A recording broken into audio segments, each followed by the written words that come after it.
Humabol bago 2024, Jericho Rosales, hiwalay na kay Kim Jones.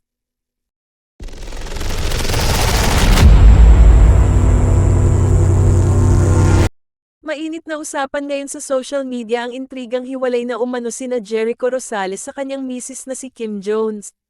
Nag-ugat ito sa vlog ni OG Diaz, kung saan may aktor na split na raw sa isang napakagandang babae. All along we thought na okay pa rin sila.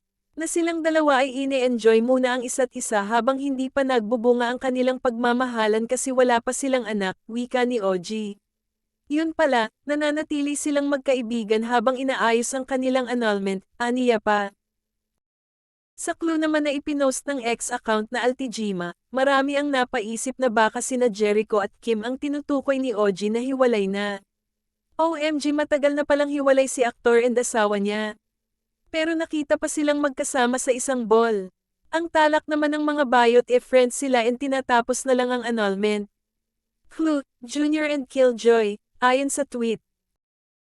Matatandaan na noong September 2023 ay nakitang magkasama pa sina Jericho at Kim sa ABS-CBN Ball.